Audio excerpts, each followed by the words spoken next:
Gracias, gracias. Bien, nos corresponde entrar a lo último, que es fibra óptica. Entonces, después de eso ya tendríamos que dar exámenes, por lo cual, ¿qué fechas les gustaría dar examen?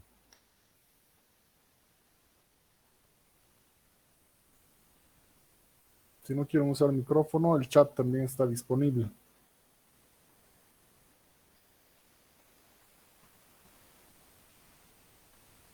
Yo sugiero el 23 de este mes. El 23. A ver, veamos cuándo es el 23. El próximo jueves. ¿Cuándo sería examen final?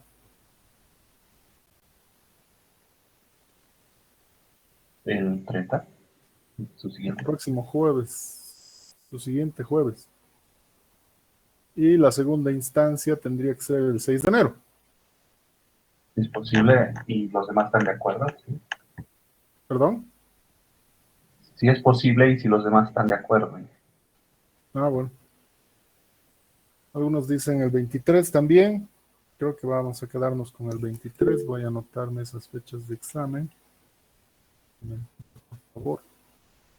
Fechas de exámenes. ¿Dónde están? Fechas de exámenes. Aquí estamos.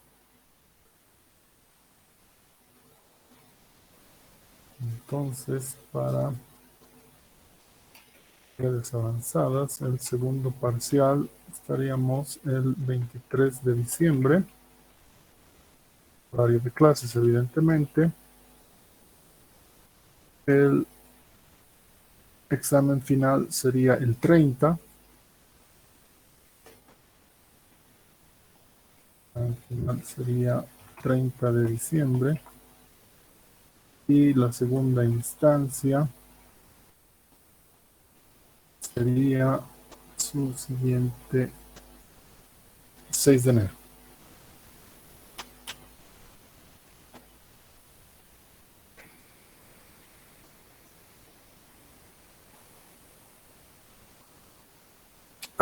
No creo, yo soy ateo, van a disculpar, yo no creo en reyes y esas cosas, así que no, tienen que estudiar nomás para la segunda instancia, Antonio. ¿Alguien más? ¿Están de acuerdo todos?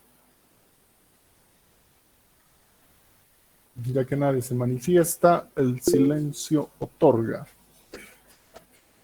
Entonces quedamos de esa forma, ¿ya?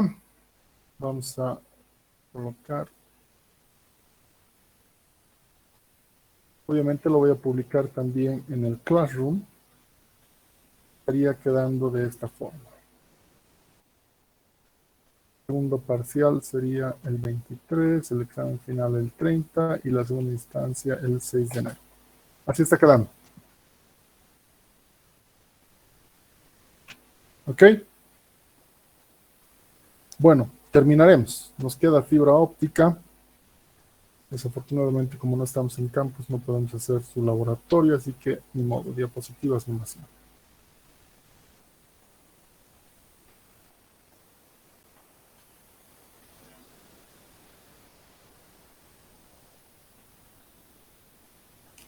Las diapositivas, por si acaso, las voy a subir hoy día, junto con todo lo que les debía, ¿ya?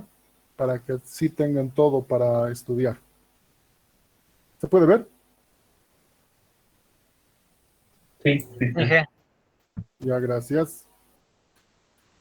Bien, nos queda fibra óptica. Vale decir la tecnología FTTX, que es la tecnología que se está instalando en este momento en todo el mundo, ¿no? Porque seguramente muchos de ustedes también ya tienen fibra óptica de conexión en sus casas, los que los tengan, y eso es lo que vamos a ver ahora. ADSL que es una tecnología que aún sigue vigente, pero ya casi está muriendo, ¿no? Ya casi nadie quiere tener ADSL, primero porque alcanza máximo velocidades de hasta 15 o 20 gigabits, mientras que fibra óptica puede alcanzar hasta velocidades de 2.4 gigabits, si es que tuvieras el dinero para pagarlo efectivamente. Entonces, eso es justamente lo que vamos a ver. No vamos a ver la fibra que conecta ISP con ISP, que es básicamente un monomodo también, pero no vamos a ver esa tecnología porque es diferente. Vamos a ver la tecnología que se está instalando desde el ISP hasta tu casa, que es la FTTX específicamente. Entonces, por eso, siendo esta la tecnología que se está instalando, esta se llama GPON o Gigabit Passive Optical Network, o sea, red gigabit pasiva de fibra óptica. Pasiva, ¿por qué? Porque no lleva electricidad en toda la red, excepto en la emisión, en el emisor y en el receptor. Básicamente, cuando enchufas tu router inalámbrico de fibra óptica que te ha dejado Entel, Viva, Tigo, Comteco, esa es la única parte eléctrica que hay en toda la red. El resto solo es luz. Entonces, esta es la tecnología que se está empleando de forma global. Todo el mundo la está instalando debido a su estructura y a sus velocidades. Entonces, en cuanto a redes de datos, telecomunicaciones, esta fibra óptica es por excelencia lo que se está instalando ahora. Seguramente ustedes ya han visto fibra óptica en redes 1, pero lo han visto de forma general. Entonces nosotros lo vamos a ver específicamente un poco más detallado, pero a nivel de FTTX. ¿Eso qué significa? Que vamos a ver los dos tipos de fibras que han estudiado, pero cómo se utilizan en FTTX. Los dos tipos de fibra que ustedes han estudiado deben ser, seguramente recuerdan, monomodo y multimodo, ¿no es cierto? ¿Eso han visto? Sí. Excelente. Entonces vamos a ver específicamente eso. Pero para poder entender bien cómo es que funciona la fibra óptica, porque parece magia, ¿no? Ya el cobre lo hemos entendido, pero la luz, así. ¿Cómo es que funciona? Entonces, para eso tenemos que irnos a los conceptos básicos, bien básicos de lo que es física. Física en el sentido de cómo se transporta la luz, para lo cual necesitamos ver la ley de Snell. No lo vamos a ver en detenimiento, simplemente debemos saber que todo esto se basa en la ley de Snell, que es la reflexión y la refracción. Y en el caso de la fibra óptica, lo importante es la refracción, que significa que un rayo incidente, al golpear con con una barrera de un medio concreto, el rayo no se refleja, sino se refracta. ¿Y eso qué significará específicamente en la reflexión y la refracción? Puesto que a ustedes les han dicho que específicamente en el medio de transmisión de la fibra óptica existe una fuente emisora y una fuente detectora, ¿no es cierto? Básicamente donde se emite la luz, puede ser por LED o puede ser por láser. ¿Les han explicado cuándo se utiliza LED y cuándo se utiliza láser?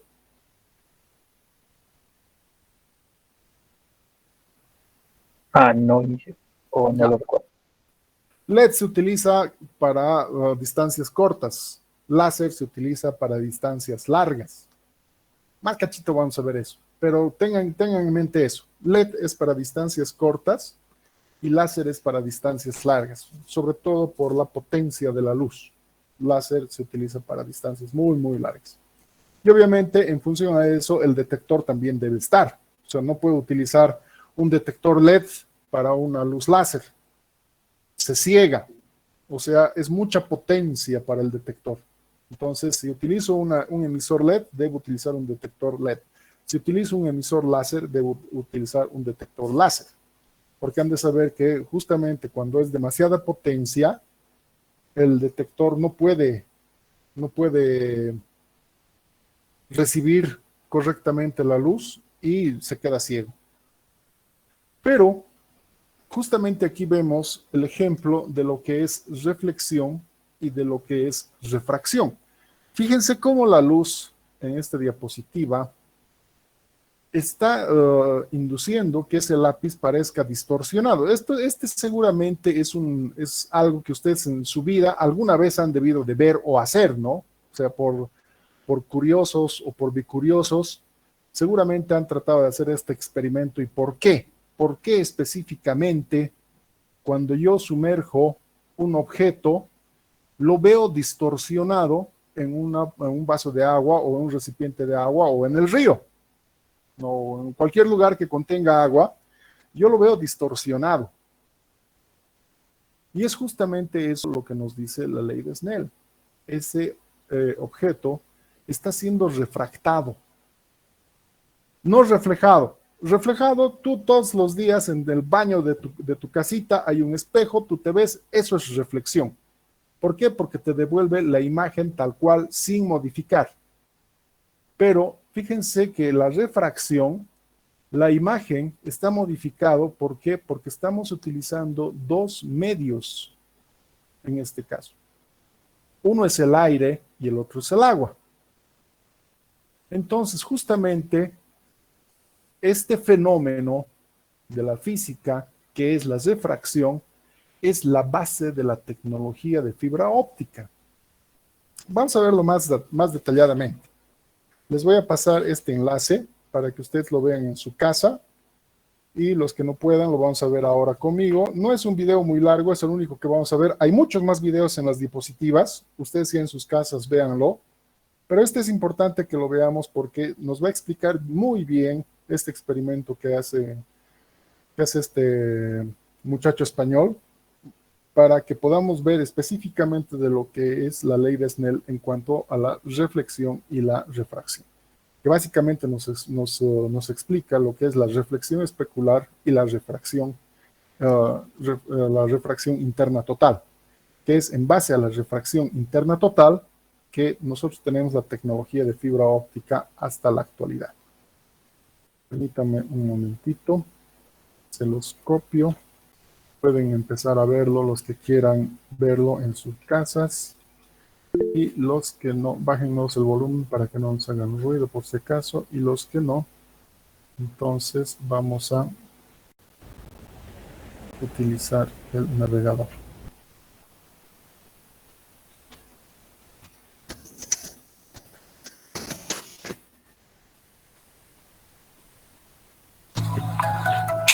¿Qué pasa, chavales? Hoy os voy a explicar la refracción de la luz y la fibra óptica, que se basa en el principio de refracción de la luz.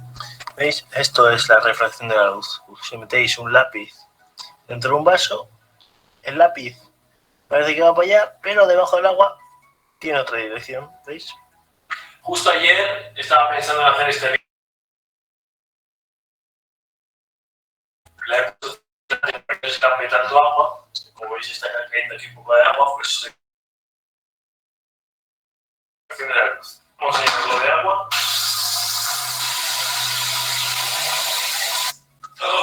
¿Qué sale por ahí?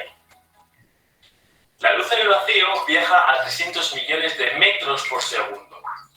En el aire viaja también más o menos a esa velocidad, pero cuando la luz entra al agua, viaja más despacio. Viaja aproximadamente a 225 millones de metros por segundo. ¿Qué pasa? Que al viajar más lento, la luz se refracta, cambia de dirección. Os pongo aquí un gráfico que se ve muy bien por qué la luz cambia de dirección cuando entra al agua. Si la luz entra perpendicularmente al agua, no cambia de dirección, sigue recta. Pero en cuanto le damos un poco de ángulo, varía su dirección hacia abajo. ¿Veis? La luz va hacia allá y luego hacia abajo. Que en realidad la luz no es que vaya más lenta en el agua. Lo que pasa es que va rebotando entre los átomos de agua, entre las moléculas de agua, y hace un recorrido más largo. La luz cambia de dirección cuando pasa de un medio a otro. Como la luz en el agua va a 225 millones de metros por segundo y en el aire va a 300 millones, es ese cambio de medio del aire al agua lo que lo hace cambiar de dirección. Por lo tanto, si dividimos la velocidad de la luz en el vacío entre la velocidad de la luz en el agua, nos da un número, que es el índice de refracción, 1,3333. Y cada material tiene su índice de refracción. Esto aquí el láser, ¿vale? Lo voy a apuntar en esta dirección. El láser está hacia arriba, ¿no? Cuando toca el agua, ¿vale? ¿Se ve? La luz, al pasar del aire al agua aquí, pasa de ir así a ir así. Y aquí se vuelve a refractar de agua a aire y pasa de ir así a ir recto para allá, casi recto. ¿Veis? Se está pegando mi mano. Si lo vamos inclinando, la luz va bajando, ¿veis?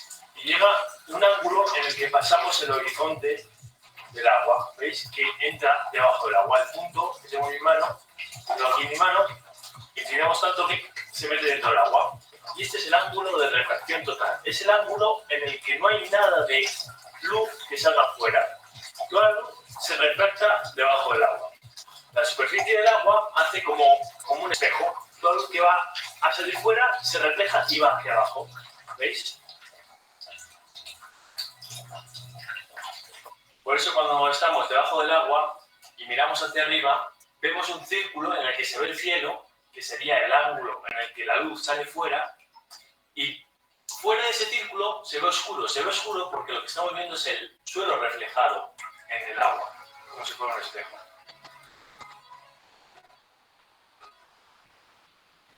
Vamos a llenarlo de agua, y por aquí va a salir un chorro de agua por este agujero de aquí, y por el otro lado he hecho una ventanita, asomar por ahí el láser y que entre por el agujero. Estoy esperando a que se tranquilice el agua. He visto que tapón más bueno. A la de 3. 1, 2, 3. Ahí está. ¿Veis?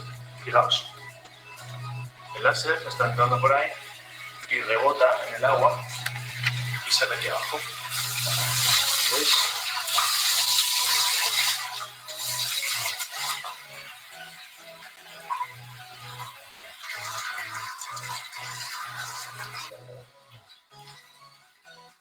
Aquí tengo un cable de fibra óptica. Es vidrio, es un hilito de vidrio muy fino que por fuera tiene un recubrimiento de plástico, que lo que tiene es otro índice de refracción para que no se escape la luz, para que la luz siga rebotando dentro del vidrio. Aquí en la pantalla del ordenador tengo un vídeo psicodélico. Voy a poner la otra punta de la fibra óptica encima de la pantalla para que veáis cómo transmite la luz. ¿Veis?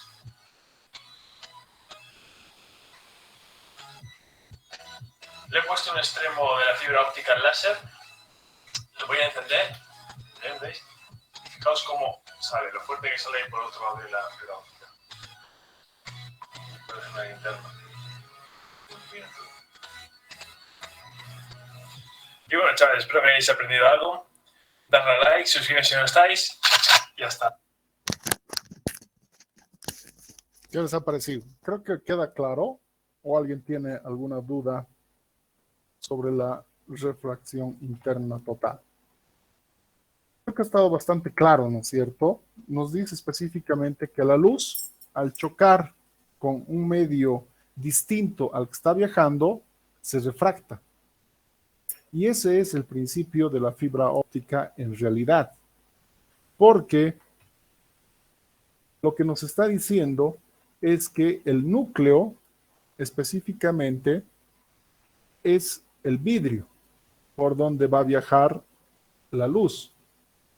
Pero este revestimiento también es vidrio, pero de otra densidad, que evita que la luz se refleje, sino más bien logra que se refracte.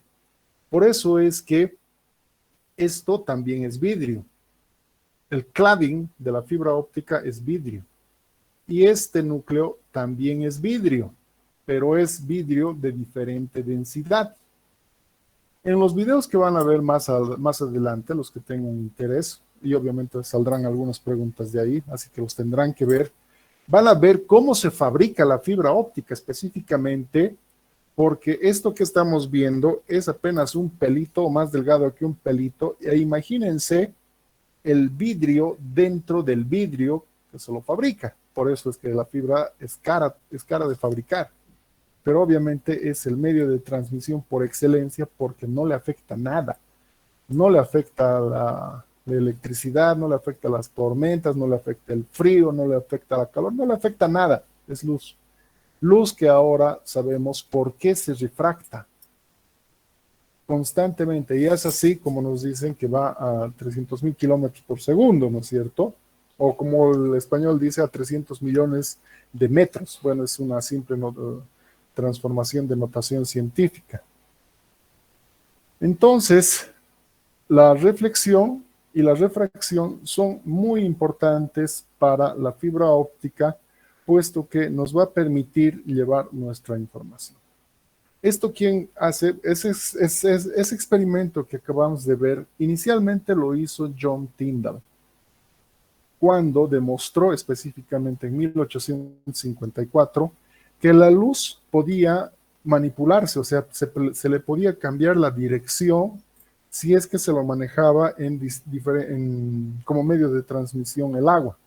Y obviamente el agua y el aire son de distintas densidades. Obviamente, como hemos visto en el video, John Tyndall podía cambiar la dirección de la luz, porque todo el mundo pensaba que la luz solo podía viajar en línea recta, pero estamos viendo que no. A través de la refracción de un medio puede cambiarse la velocidad. Estos videos que están en esta diapositiva son justamente la fabricación de la fibra. Ahí van a ver cómo específicamente se fabrica el cladding y el núcleo, que eso es lo más importante, y van a ver qué interesante es. Después, la Corning, la empresa que empieza los primeros experimentos en fibra óptica, porque cuando John Tyndall hace esto es una maravilla, todo el mundo está muy impresionado de lo que se puede hacer con la manipulación de la dirección de la luz, pero no le ven el sentido de hacerlo, porque no tenía un uso práctico para la época. Sí era bonito, pero no le vieron su uso práctico. Pero Corning empieza a utilizar el experimento de Tyndall para poder fabricar los primeros experimentos de fibra óptica, y Corning saca en los 70s la primera fibra óptica que tenía una capacidad de 20 dB o decibelios por kilómetro, que esa es la atenuación de la fibra. A lo largo de todo FTTX vamos a ver lo importante que es la atenuación de la fibra. 20 dB es muchísimo, por si acaso. En el 72 ya sacan otra fibra que va a 7 dB de máxima atenuación. En el 73, 2.5 dB de máxima atenuación. En el 76, 0.4 dB de máxima atenuación. Y entre los 70s y 80s, 0.2, 0.1 de máxima atenuación. Y en la actualidad estamos específicamente con la fibra que se está instalando en nuestro país de 0.4 dB de atenuación por kilómetro. Esa es la fibra que se está instalando en FTTX, la que tú estás viendo que se instala en las casas, ¿no? Ya la mayoría con fibra, ya sea de Intel, ya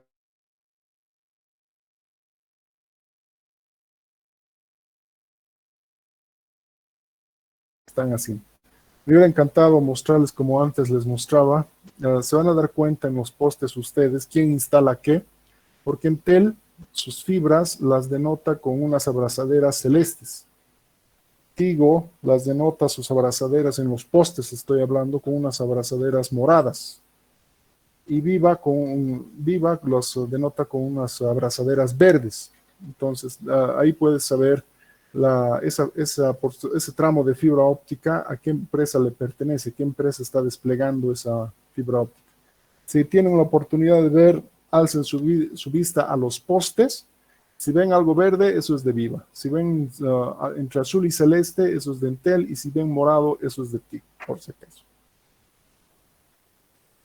La fibra obviamente tiene sus ventajas y sus desventajas. Dentro de sus ventajas está la alta velocidad.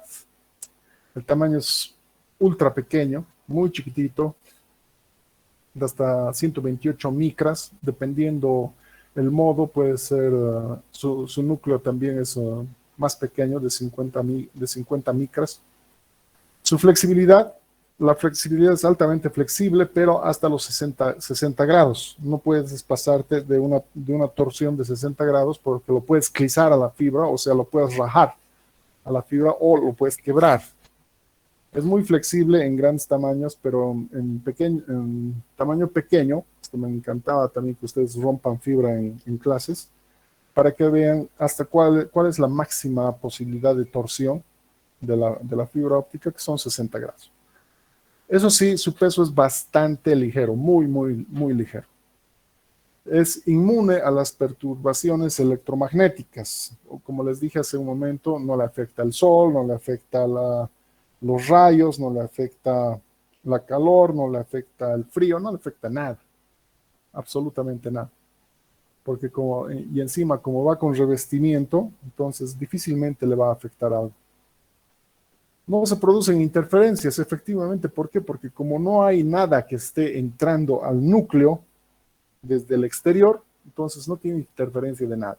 Y acabamos de decir que la electricidad, las ondas electromagnéticas o las tormentas eléctricas, nada le afecta, por si acaso. La atenuación, hemos llegado a un máximo de atenuación mínima que estamos en 0,1 dB.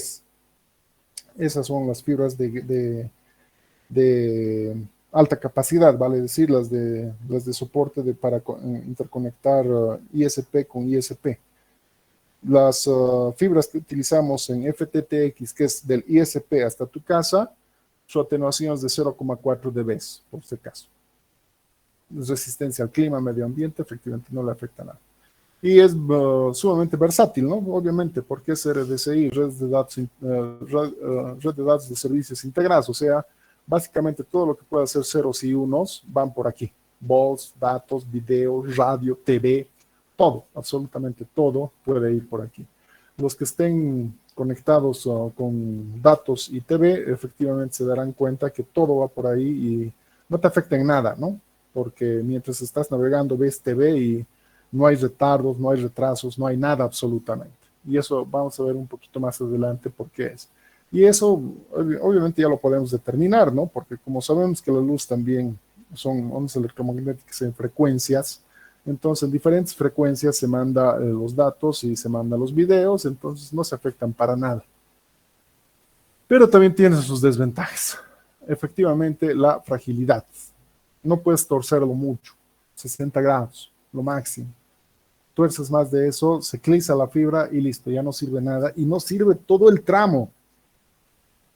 Si digamos te han dado un tramo de 5 kilómetros y lo has clisado, se ha arruinado todito el tramo de 5 kilómetros. Obviamente lo puedes fusionar, pero ya estás incrementándole atenuación a ese tramo de fibra y obviamente no te lo van a aceptar las empresas que están instalando. Entonces hay que tener cuidado en la instalación. No se puede o romper o quebrar la fibra óptica. Los transmisores y receptores son caros, efectivamente. Los transceivers son muy caros en cuestión de fibra óptica. No estamos hablando específicamente de lo que te están dejando en tu casa. Los medios mecánicos de transmisión son relativamente baratos.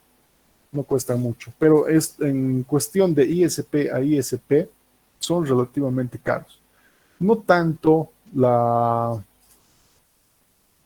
del origen y al destino, sino que es muy importante que la fibra óptica debe ser repotenciada cada cierto tramo. O sea, no es verdad que yo desde Bolivia hasta Chile tengo un solo tramo de fibra que abarca entonces miles de kilómetros hasta el Pacífico. No.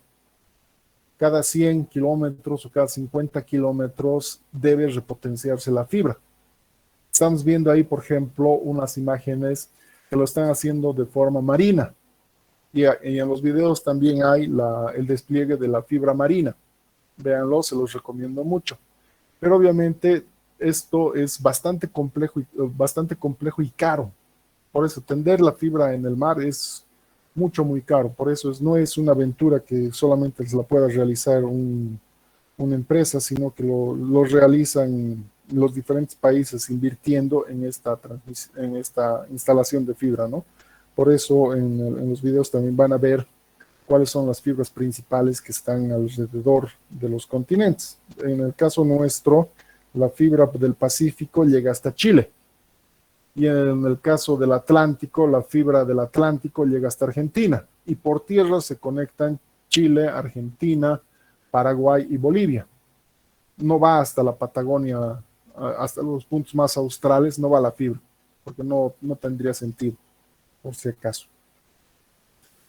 Los empalmes son difíciles de realizar, sobre todo en el mar. El empalme es básicamente la fusión de la fibra de un tramo a otro, porque han de saber, al menos en tecnología FTTX, las bobinas de fibra vienen de un máximo de 5 kilómetros. Y si, digamos, estás instalando en Quillacollo, Quillacollo está a 12 kilómetros, por lo tanto necesitas 3 bobinas de fibra, porque con 2 no te va a alcanzar, solo llegarías hasta Colcapiro, ¿no es cierto? Colcapiro está en el kilómetro 10, corríjanme si me equivoco, pero con 2 bobinas solo llegarías hasta esos lugares, pero tú tienes que llegar a Quillacollo, entonces obligado estás a utilizar una tercera bobina de fibra. Pero esas bobinas las tienes que fusionar. Y esa fusión efectivamente es que se realiza cada determinado tramo, en este caso se va a realizar cada 5 kilómetros, y se tienen que fusionar todos los pelitos de fibra. ¿Por qué? Porque como está aquí, así es la fibra que se utiliza para interconectar desde Cochabamba hasta Quillacollo. Vale decir que ese cable negro que estamos viendo entre los postes contiene, específicamente como estamos viendo en la imagen, tiene 12 tubetas. Y cada tubeta lleva 12 fibritas, o sea, 12 hilos. Entonces, esta fibra, que es 12 por 12, lleva 144 pelitos o fibritas de vidrio. Y cuando se fusiona, se tiene que fusionar tubeta a tubeta, fibra a fibra, porque si mezclas uno, ya se fregó todo. Entonces, hacer esta fusión es bastante complicado, lleva mucho tiempo porque hay que ver que se esté fusionando bien. Obviamente, cuando ya eres experto, ya tienes las formas.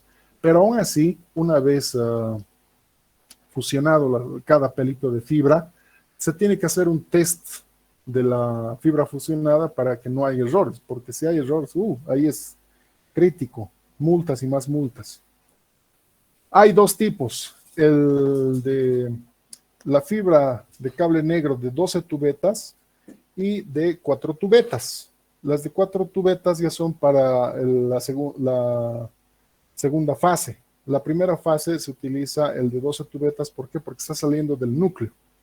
Y luego para repartir va hacia las de 4 tubetas. Y desde las 4 tubetas hacia tu casa ya va por el cable drop o por el cable de caída o por el cable de enlace hasta el hogar, que es solamente ya una fibrita. Que más adelante lo vamos a ver, no se preocupen, pero quería mostrarles específicamente lo que significaría fusionar cada bobina entre ellas, ¿no? O sea, una bobina de 5 kilómetros con otra bobina de 5 kilómetros, hay que fusionar una por una cada una de las fibritas que lleva. Y esas son 144 fusiones que se tienen que hacer. Y se tienen que hacer tratando de que se realice con la menor atenuación posible, puesto que si lo realizas mal, entonces la fibra se va a atenuar más. Y eso significa que es muy posible que se incremente hasta el hogar la atenuación de la fibra y esa fibra se quede ciega, o sea que no pueda transmitir porque hemos superado su ventana de atenuación. La ventana de atenuación en fibra FTTX para GPON, por si acaso, es de 27 dB. Superas los 27 dB y esa fibra no sirve, no va a transmitir, por si acaso. ¿Ya? A pesar de que creo que me he adelantado mucho, pero estábamos aquí. Sí, no transmite electricidad, efectivamente. Complejidad de instalaciones externas, sobre todo en el mar. En tierra no hay mucho problema, te tienes que subir a los postes, pero fusionar en los postes, eso es lo terrible también. Requiere instalaciones especiales, efectivamente, no es una instalación cualquiera, ya lo vamos a ver más adelante, que cada poste tiene su denominación y su propia ferretería para instalar la fibra. ¿A qué me refiero con ferretería? Específicamente significa todos los elementos que vas a utilizar para asegurar la fibra en el poste. Sujetadores, abrazaderas, todas esas cosas constituyen la ferretería de instalación. Entonces son instalaciones especiales, no es cualquier tipo de instalación porque como el viento es bastante fuerte, puede ser que te lo llegue a romper la fibra, entonces hay que colocarle cosas especiales para que no suceda eso. Entonces, en cuanto a costos, ustedes, según lo que están observando y escuchando, entonces los costos son elevados con respecto a otros medios, como por ejemplo ADSL, que solamente es cobre, es mucho más caro instalar fibra que cobre. pero evidentemente hasta la actualidad ya casi nadie va a utilizar cobre, ¿no? Muy pocos están utilizando cobre. ADSL muy pocos ya tienen con respecto a los que están optando por tinta. Y esto es algo que ustedes seguramente ya conocen, ¿no es cierto? La fibra multimodo. La fibra multimodo, su característica son múltiples haces de luz que pueden viajar. Esto gracias a que tiene un núcleo de 50 micras.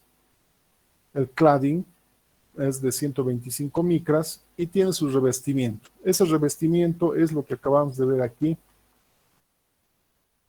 Fíjense, cada fibrita es blanquita, ¿no es cierto? Y eso se puede ver. Pero su revestimiento en este caso es verde. Si me siguen con el cursor, no sé si se puede ver, pero vemos los colores que cada una de las fibritas tiene, ¿no? Verde, morado, celeste. Hay diferentes colores. No está estandarizado los colores, pero generalmente aquí en Latinoamérica se utiliza en su gran mayoría fibra óptica de Huawei. Y siendo que Huawei tiene una distribución estándar de colores para Huawei, entonces casi todos utilizamos Huawei y estamos utilizando los colores que nos proporciona Huawei. Yo creo que ya más adelante se pondrá los colores como estándar para poder fusionar las fibras, ¿no? La principal característica de multimodo es que puede transportar hasta 500 gigabits de velocidad. Pero estos 500 gigabits no pueden transportarse hasta distancias mayores a los 500 metros. Vale decir medio kilómetro. Por lo tanto, la fibra multimodo es generalmente denominada doméstica. ¿Cuándo se lo utiliza esto? Voy a aprovechar que estoy con las diapositivas, se los voy a mandar redes móviles, aquí está. ¿Dónde estamos? Aquí está, aquí, ya lo recuerdo, ¿dónde está? No es en redes móviles, es en seguridad. Está.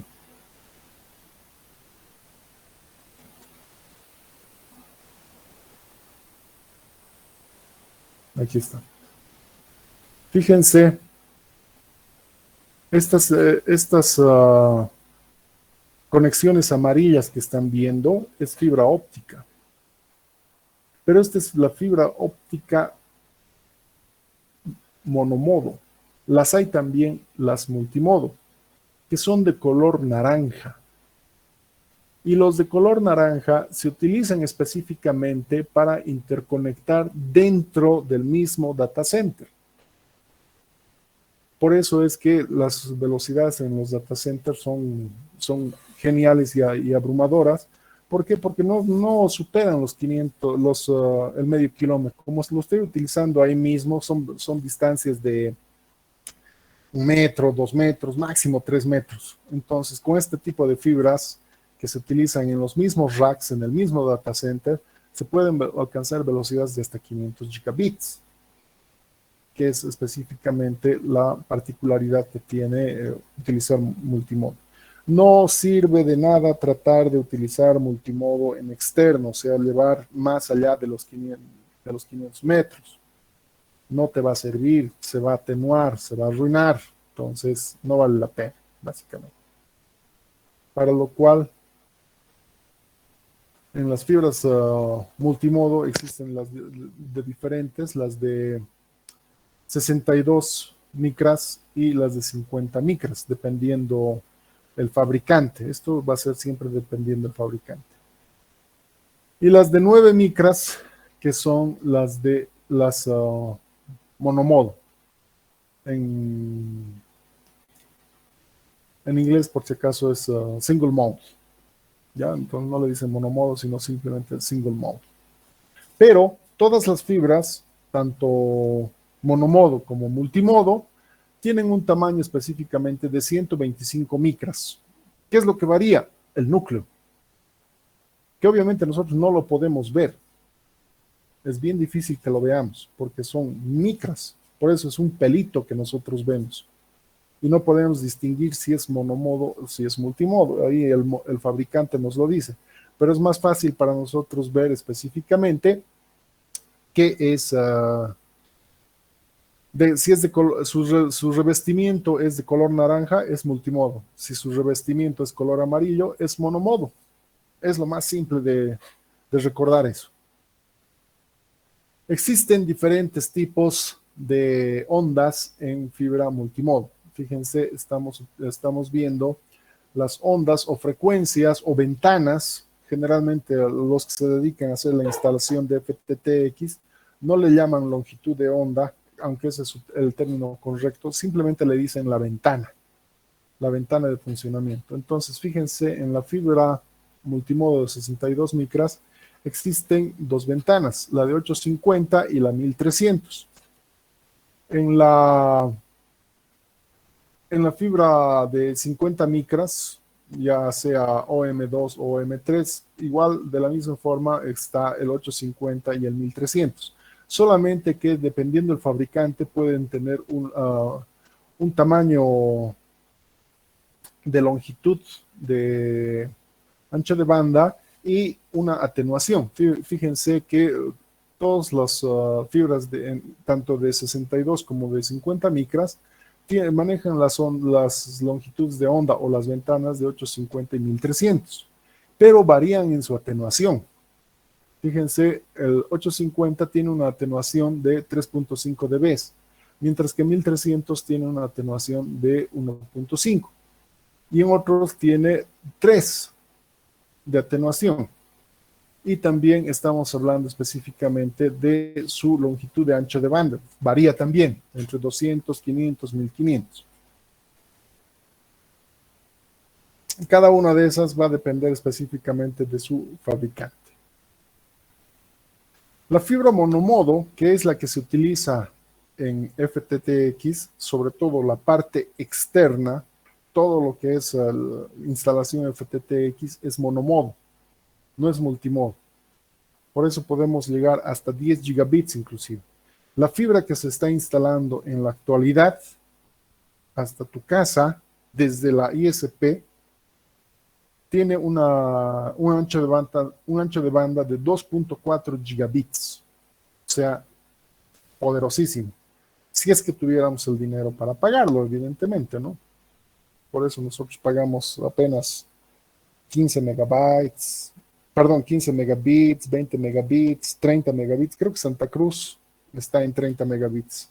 Sí, sí, me dijeron que Cotas en su fibra óptica, en su FTTX, está en 30 megabits por 190 bolivianos. Mientras que aquí Comteco nos da apenas llorando 15 megabits como por 198, ¿no? Son unas ratas los de Comteco. Yo creo que se va a morir esa empresa por los ratas que son.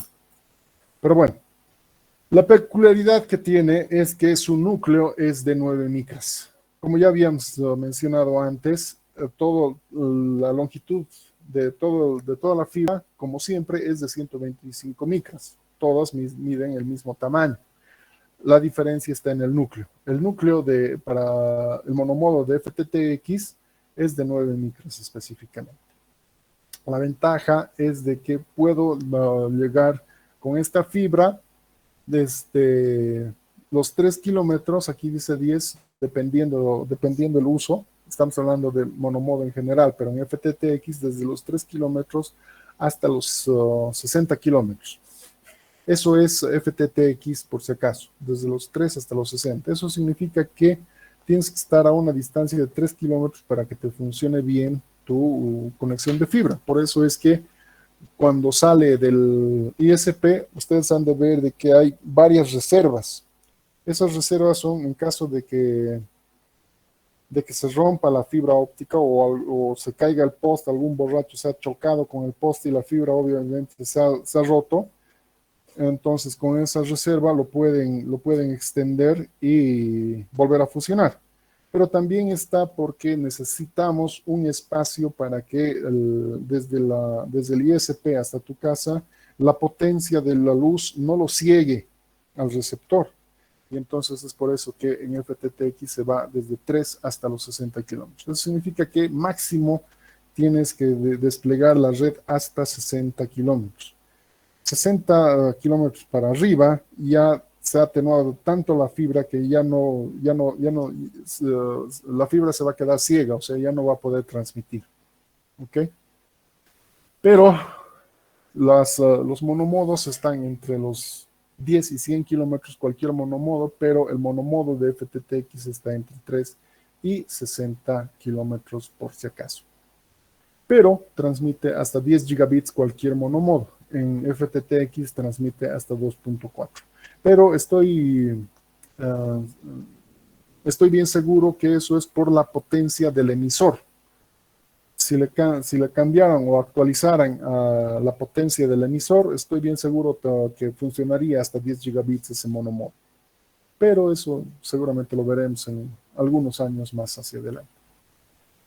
La fibra monomodo específicamente tiene 3 ventanas o 3 longitudes de onda.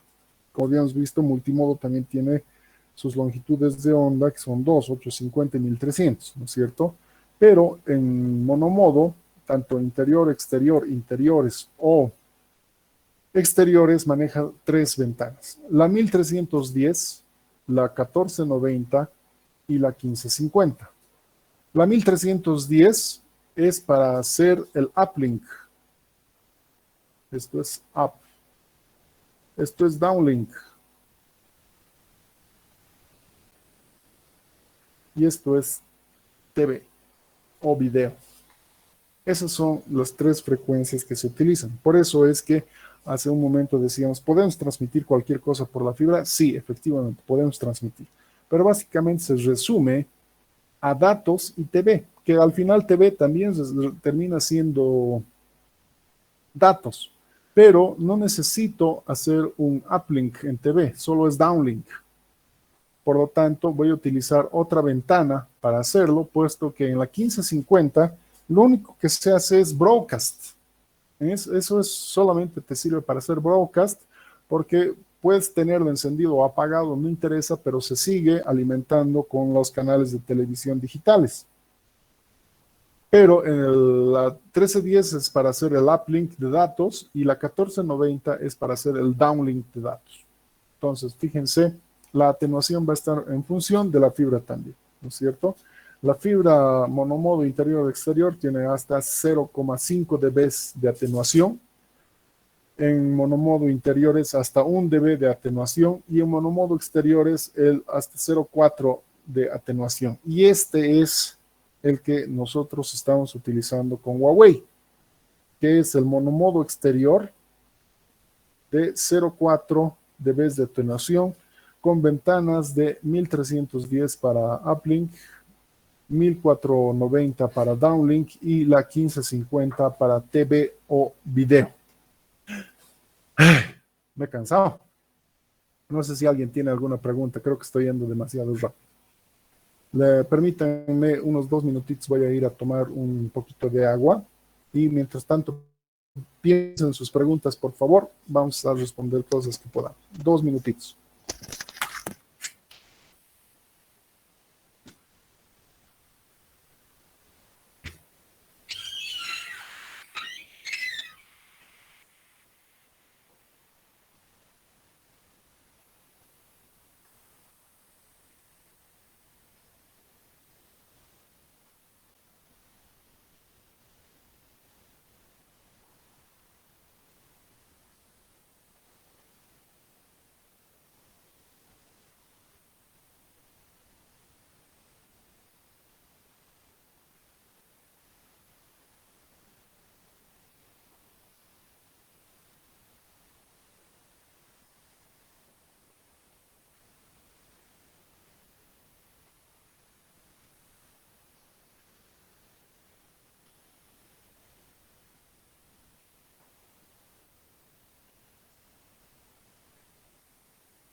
Ya estoy aquí, muchachos. A ver, ¿qué preguntas tenemos?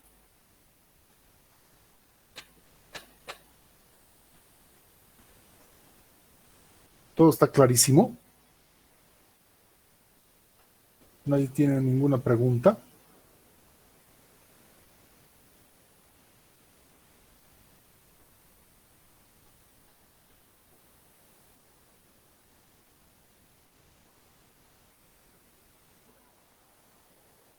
¿Seguro, seguro?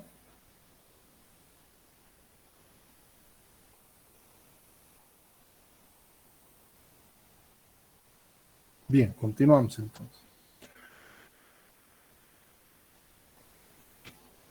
Entonces, fíjense, hay una tabla comparativa que va a ser específicamente de la fibra monomodo versus la fibra multimodo. Que ahí claramente ya nos damos cuenta en función de su velocidad, qué puedo utilizar y qué no puedo utilizar en ancho de banda, puesto que me doy cuenta que la fibra monomodo puedo utilizar hasta 10 kilómetros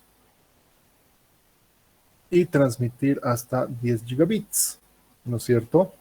Pero la fibra multimodo me permite hacer hasta 100 gigabits. Pero fíjense, en los diferentes tipos, solamente hasta 100 metros en OM3, hasta 150 metros en OM4 y hasta 400 metros o 500 en realidad en OM5.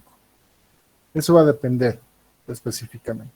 Obviamente, mientras más trato de transmitir y más distancia trato de abarcar, la fibra va a ser mucho más cara, sobre todo en multimodo. En fibra monomodo no tanto, puesto que ahí ya la distancia es la que cubre específicamente el costo, porque estamos hablando de hasta 10 kilómetros o hasta 100 kilómetros. Entonces, por ejemplo, para conectarnos desde Bolivia hasta Chile o hasta Perú o hasta el Pacífico, Dios quiera que de una vez termine la conexión boliviana a la fibra del Pacífico, entonces estamos hablando de miles de kilómetros para llegar desde la base que es La Paz, porque siempre es La Paz, hasta el Pacífico. Y tendríamos nuestras propias salidas, ya no alquilaríamos a Chile, ¿no? Nos fijamos entonces que la fibra monomodo va a depender también en función a eso. Si quiero utilizar hasta 200 metros o 5 kilómetros para utilizar fibras desde 100 megabits hasta 1 gigabit. Por si acaso, el núcleo de fibra que está instalado en nuestra universidad es de apenas un monomodo de 1 gigabit que ya ha quedado muy, pero muy desactualizado para nuestro tiempo, ¿no? En su tiempo, cuando se instaló, si no estoy equivocado, hace 15 años que se instaló la fibra óptica, era una maravilla en su momento, pero en su momento, hace 15 años, recuerden que las velocidades que se utilizaban era apenas de 128K, 56K, nada que ver con los 20 megas que ahora manejamos en conexión. Entonces 1 gigabit ya está muy obsoleto.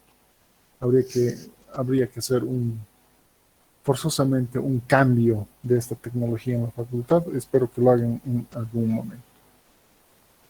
Entonces, ya que nosotros hemos visto específicamente la fibra óptica y que nos interesa específicamente la monomodo, en sus tres ventanas, 1310, 1490 y 1550, vamos a pasar ahora a lo que es la GPON específicamente, que es esta red la que se está instalando actualmente en todas las ciudades de Bolivia y básicamente en todo el planeta.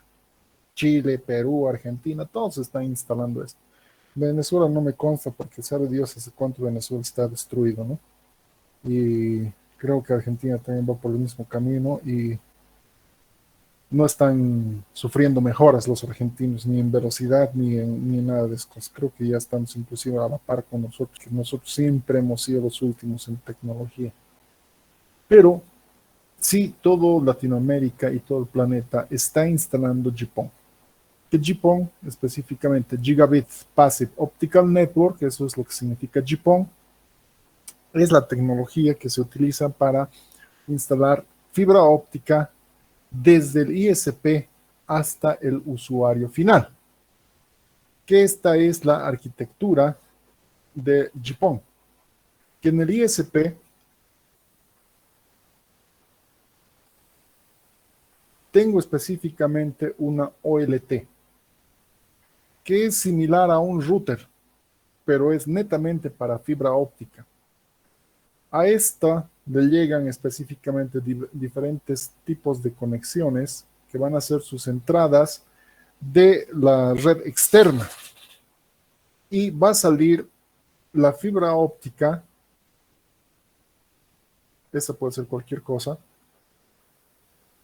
pero la salida es la fibra óptica de monomodo hasta la ONU o la ONT, que eres tú. Esto es lo que te dejan en tu casita, con ese cable amarillo que se conecta desde la cajita hasta tu router Wi-Fi que te dejan. Todo eso es fibra monomodo.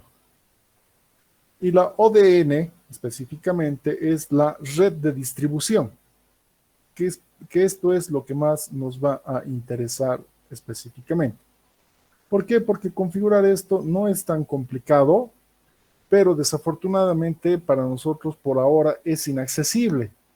Y yo estoy pidiendo que compren, aunque sea para ver nomás, una OLT, pero desafortunadamente la más barata de las OLTs cuesta $5,000, que son las que se están instalando en Entel, en esos ISPs, también en Comteco, cuesta $5,000.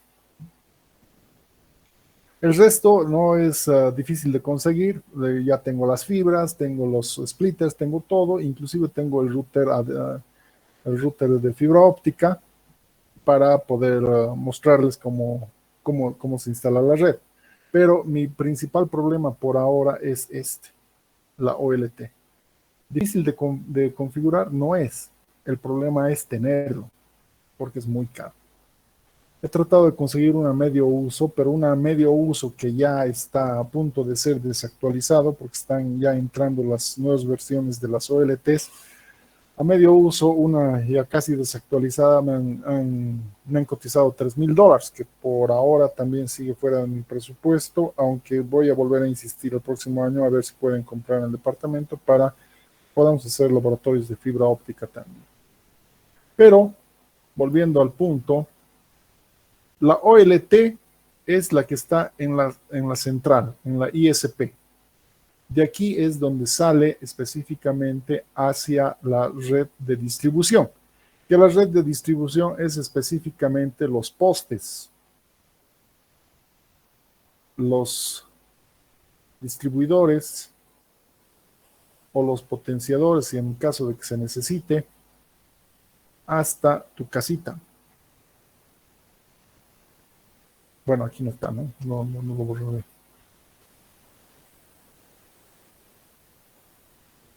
Ahora sí. Aquí seguimos con postes.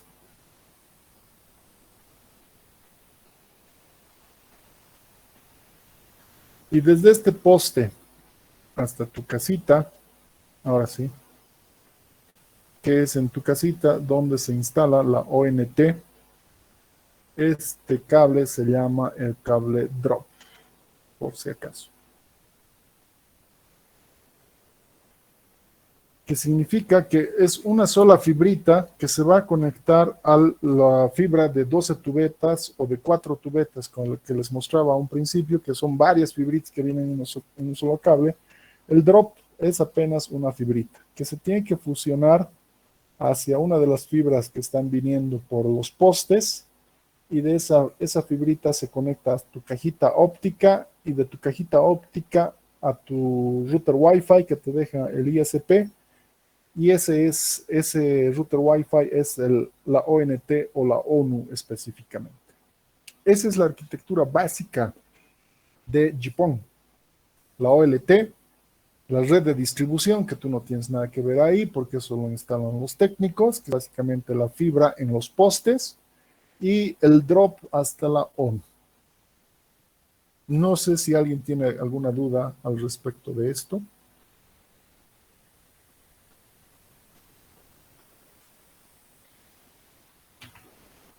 Y las características. Las características es relativamente sencillo.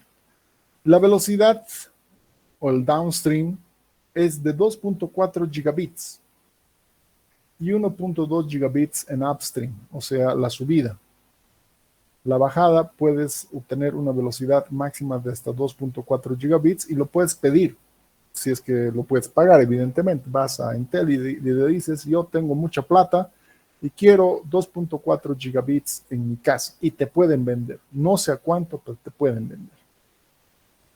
La distancia máxima, como ya lo había mencionado, es de 60 kilómetros. En FTTX el monomodo es hasta 60 kilómetros. El protocolo de cifrado es AES, eso va a depender específicamente de la OLT. Tiene un delay de 1.5 nanosegundos, prácticamente nada, pero lo principal es que cada puertito PON, o sea, cada fibrita que sale de la OLT puede soportar hasta 128 usuarios. O sea, una fibrita puede soportar 128 routers Wi-Fi, 128 conexiones. Entonces, eso le da una gran potencia a esta tecnología. Obviamente, la OLT viene con QoS, o sea, Quality of Service. La operación y gestión de las ONT se hace de forma remota, o sea, ya no hay nada que configurar en la ONT. En ADSL todavía podías configurar algo en la ONT, o sea, en el router Wi-Fi que te dejen. Aquí nada, te lo instalan y una vez que te lo instalan, dan parte por celular, por WhatsApp o como quieran los técnicos hasta Intel, y desde Intel te lo configuran todo en tu ONT. Si vas a tener televisión, cuánto de ancho de banda, todo, absolutamente todo se hace desde la central. En la ONT, o sea, en tu router Wi-Fi ya no se hace nada. Debido a que yo puedo desde una sola fibrita repartir hasta 128 usuarios, la escalabilidad y la evolución de la red es pues muy elevada. O sea, puedo seguir ampliando la red sin ningún problema, que eso no podía pasar en ADSL. Es bastante complicado. La potencia, bueno, ahí está, la potencia en el downstream es del 1490 y en el upstream es la de 1310. La potencia que se utiliza para TV digital es la 1550, por si acaso. Y bueno, ahora lo que nos corresponde es ver los tipos de servicios y la forma de instalación que se tiene en GPON, pero se nos ha acabado el tiempo. Creo. Sí, ves, ya se nos ha acabado el tiempo.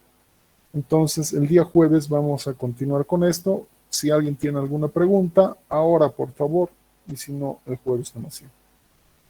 Entonces voy descartando todo.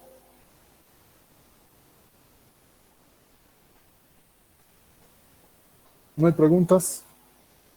Entonces nos vemos el jueves. Chau, chau.